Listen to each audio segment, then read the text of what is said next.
특히 지금 최상목 경제부총리에 대해서도 한덕수 권한대행이 복귀했음에도 불구하고 그 탄핵 소추안은 처리하겠다라는 거라든지 뭐 한덕수 권한대행도 계속 임명하지 않으면 또 탄핵할 수 있다든지 그렇죠. 이런 거에는 많이들 동의 안 할 것 같다는 생각이 그렇죠. 들긴 해요. 이게 도대체 뭐 하는 짓이냐고. 아까 뭐 쌍탄핵이라고 아까 표현이 나오던데 예. 최상목 부총리 같은 경우는 4가지 쟁점 중에 3개가 권한대행 시절의 일을 가지고 얘기하는 거거든요. 그러면 이제 권한대행으로서 탄핵을 하겠다는 의사표시를 봐야 되는 건데 네. 이미 권한대행이 아니에요. 탄핵을 하면 직무가 정지되는데 권한대행으로서 직무가 정지될 만한 사항이 남아있지 않단 말이에요. 권한대행이 아니니까. 그렇죠. 경제부총리 역할에 대해서 그럼 하나 남은 거예요. 예. 그러면 자, 그럼 경제부총리인데 하나가 비상계엄 당시에 그 묵인 방조했느냐 국무회의 때 그거 하나거든요. 네. 그렇게 해서 예를 들어서 지금 경제부총리를 직무정지 시킨다고 하면 생각을 해보십시오. 미국이랑 무슨 일이 지금 벌어지고 있는지 우리가 충분히 알잖아요. 자, 네. 한덕수 총리가 복귀해서 망정이지. 한덕수 총리가 경제부총리의 경제수석의 통상교섭본부장의 주미대사까지 우리나라에서 트럼프 행정부 경제적으로 맞설 만한 1인자 아닙니까? 예. 이분이 겨우 돌아왔는데 지금 경제부총리 맡고 있는 사람을 또 발을 묶는다고 할 경우에 또 쌍탄핵해서 한덕수 총리까지 또 묶겠다고 하면 그럼 어떡하겠다는 거예요. 예. 그리고 제가 지금 산불이 되게 심각한 상황이잖아요. 이 해결이 사실 더 급선무인 그렇죠. 상황인데 어제 문득 그 한덕수 총리가 주재한 회의 참석자들 명단을 보니까 다 차관이에요. 보니까 장관이 없어서 이제 차관이 직무대리하는 부처가 되게 많더라고요. 뭐 행정안전부 마찬가지고 경찰청도 그렇고 법무부도 그렇고 지금 이거 해결해야 되는 주무부서 같은 경우도 다 직무대리 상태니까 이게 국민들이 보기에도 이런 와중에 또 탄핵을 운운하는 게 맞느냐. 예. 그러니까 민주당이 탄핵하면은 직무가 정지되고 그 사람은 예를 들어 감사원장 98일, 서울중앙지검장 98일, 한덕수 총리 87일, 석 달 이상 또는 석 달 가까이 직무 못하다가 복귀를 한 마당이에요. 예. 그럼 그 석 달 동안 입은 피해는 도대체 누가 보는지를 잘 생각을 해본다면은 이 탄핵 30번 채우는 게 문제가 아니라 이렇게 하면 안 된다는 것을 알아야 하는데 예. 이분들은 그럴 수가 없는 입장인 거죠. 이재명 대표 때문에. 이재명 대표의 존재감이 워낙 크다 보니까 뭐 다른 목소리도 좀 못 나오는 상황이고 지금은 그 이 대표의 어떤 검찰과 짜고 한 집 발언에 대해서 좀 공격을 하려다가도 대통령의 어떤 탄핵 선고 때문에 다 또 말을 못하는 상황 이렇게 돼버린 것 같아요. 일단 지금 지켜보면 조금씩 움직이던 뭐 당내 경쟁자라고 해야 될까요? 이런 분들도 다시 좀 잠잠해진 상황이라 네. 마땅히 좀 대안도 없어 보이긴 하거든요. 계기가 없죠. 그래서 예. 김경수 지사는 윤 대통령 파면 촉구하면서 단식까지 하다가 이게 너무 또 길어지니까 중간에 또 소리 소문 없이 단식을 중단했어요. 예. 그러니까 투쟁 또는 정치적 존재감을 드러내기 위한 활동 영역이 없어요. 지금 솔직히 말씀드려서. 그리고 이제 박용진 의원은 약간 역변한 것 같아요. 갑자기. 역변. 예. 이재명 대표에 대한 공격을 좀 저희 당을 자제하는 걸로? 공격해요. 뭐 연금 가지고 저희 보고 뭐라고 공격하고. 그러게요. 한동훈 전 대표 많이 공격하던데요. 역변이죠. 예.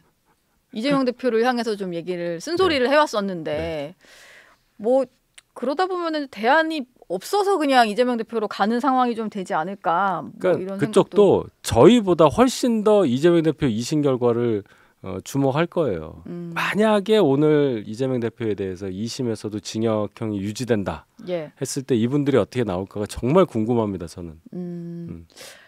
알겠습니다. 그 민주당에서 그 조기 대선이 만약에 치러지게 된다면 대선 경선 기간을 기존보다 단축하는 방안을 검토한다 이런 보도도 있었거든요. 아, 추대인가요? 뭐 사실상의 추대인데 논란이 일어나기 전에 빠르게 후보를 확정하겠다 뭐 이런 계획일 수도 있는 것 같아요. 결론은 또 3심까지 생각하는 거죠. 그리고 이게 민주당이 예상하는 게 맞는지 모르겠는데 유력 그 대권 후보가 된 상황이면 대법원도 뭔가 선고를 서두르거나 자기 생각이에요. 어렵지 않을까. 그건 자기 생각이라고요. 그건 민주당 생각. 근데 그런 게 예전에 어딨어요. 구속영장이 기각될 때 보면 제1야당 대표라는 직책 자체가 되게 중요한 방패 역할을 했잖아요. 맞는 말씀인데. 예. 자, 이재명 대표가 국회의원으로서의 어떤 뭐 특권이라고 하면 특권, 뭐 불체포 특권이라든지 이런 걸 사용하는 건 뭐 어쩔 수가 없는 건데 자, 정당이라는 거는요. 임의 단체예요. 예. 법정 단체가 아니에요. 법으로 민주당이 있어야 하고 뭐 국민의힘이 있어야 되고 그런 거 없습니다. 네. 그냥 알아서 만드는 거예요.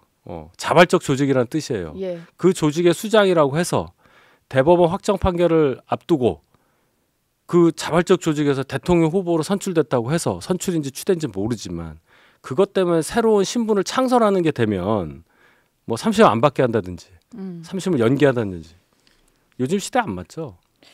저는 이런 생각도 해봤는데 상상한 대로 법안 발의들이 많이 이루어지길래 되죠.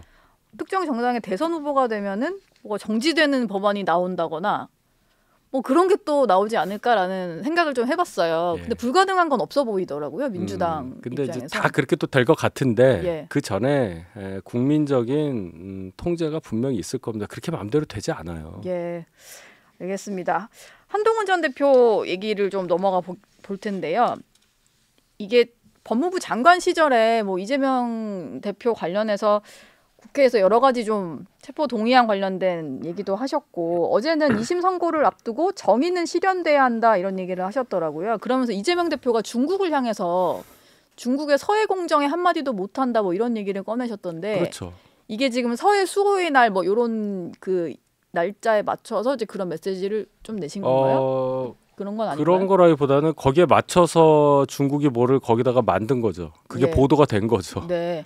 그러니까 이 잠정 조치 수역이라고 해서 우리 다 그 EEZ 그 경제구역이 경제 그 해역이 겹치는 구간은 일단 잠정적으로 아무 짓도 하지 말자. 예. 어업시설물 외에는 하지 말자라고 돼 있는 거잖아요. 국제법적으로. 예. 또 거기다가 막 구조물을 만든단 말이에요. 뭐 쇠로 뭘 받고 거기다 콘크리트를 붓고 그게 이제 몇 개가 있단 말이에요. 거기에 대해서 우리가 초당적으로 거기에 대해 중국에 대해서 규탄하라. 중국이 이제 야금야금 이제 먹어 들어올 가능성이 있으니까. 네. 그런데 민주당에서 아무 말도 안 하고 있다는 거죠. 그걸 지적을 한 거예요. 만약에 동해에서 일본이 그랬다고 쳐요. 물론 동해는 깊어서 그렇게 못한다고 말은 하지만 만약에 그랬다고 치면 네. 어떻게 나왔겠느냐. 뭐 북중러를 적대시하고 일본을 뭐 우대하는 뭐 기이한 외교 정책을 우리가 썼다 해서 1차 탄핵안에 그 단어를 썼잖아요. 썼다가 논란되니까 뺐죠. 빼고. 그럼 도대체 민주당의 입장은 뭐냐? 왜 중국에 대해서 말을 못하냐? 이 지적할 수 있는 거죠. 북중러를 좀 배척하고 미국과 일본 중시했다. 이게 들어갔다 빠진 거 이거 미국 정부에서도 알고 있다는 거잖아요. 그걸 어떻게 몰라요? 예. 그럼 이재명 대표에 대해서도 미국 정부가 지금 와서는 좀 이렇게 행보가 달라지긴 했지만 완전히 신뢰하기는 좀 쉽지 않겠네요. 특히나 지금 상황에서 미국이 자국 우선주의, 아시아 퍼스트라고 말은 하지만 예. 그 과거의 고립주의 미국은 태평양 대서양으로 있으니까 난 뭐 오불관은 우리는 우리대로 살면 돼라고 했었던 것과 유사하게 미국 자국 이기주의가 극대화되는 시점에 있잖아요. 그럼 아무리 혈맹이고 뭐 경제 관계가 있고 해도 뭐 주한미군이 28,000명이 한국에 있다 해도 예. 방향이 다른 우리나라를 미국이 어떻게 대하겠느냐. 또는 만약에 미국에 대해서 별로 그렇게 우호적이지 않은 듯하고 미국이 가장 견제하고 있는 중국과 훨씬 더 가까워 보이는 생각을 가진 사람이 집권을 했을 경우에 미국이 한국을 어떻게 바라보겠느냐. 그건 뻔한 얘기예요. 예. 예. 못 속이죠, 그거는. 그거는 뭐 그렇죠. 네. 그동안 해왔던 말과 행동이 있기 때문에 마지막 질문을 하나 드릴게요. 지금 연금 개혁안이 국회 본회의를 통과한 이후에 여야의 젊은 의원들을 중심으로 비판의 목소리가 좀 나오고 있고 여권 잠룡들 중에도 일단 한동훈 전 대표, 유승민 의원 이런 분들이 좀 얘기를 하시는 것 같아요. 근데 일각에서는 뭐 이걸 얄팍한 정치다 이렇게 비판하시는 박용진 전 의원 같은 그 분이 역변하셨잖아요. 예. 이게 왜 얄팍한지 설명을 좀 듣고 싶어요. 박용진은 저하고 나이가 같아요. 저희도 조금만 연금 더 내면 이제 받는 나이가 된단 말이에요. 물론 연기할 수도 있지만. 예. 그런데 예를 들어서 저희 같은 경우에 10년만 인상된 분량으로 내고 네. 43%로 소득 대체율 올라간 그거를 받게 되는 거죠. 그 기간 되게 짧아요.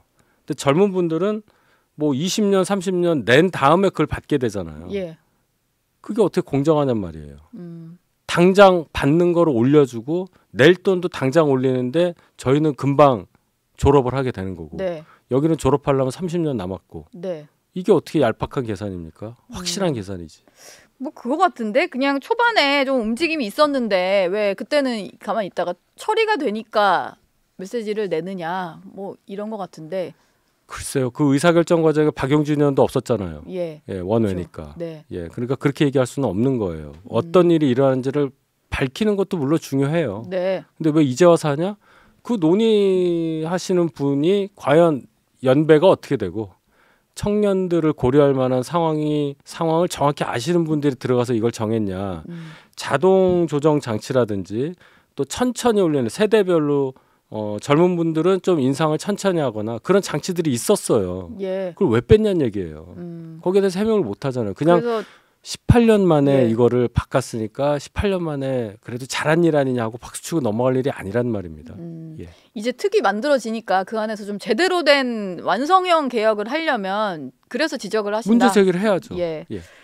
그 이준석 개혁신당 의원이요. 이준석 의원도 연금 개혁안에 대해서 비판을 했거든요. 그러다 보니까 반대하는 사람들끼리의 연대를 제안하기도 했는데 혹시 뭐 일단 이런 연금 개혁 반대를 하는 분들의 모임 같은 거 이걸 저희가 볼 수 있을까요?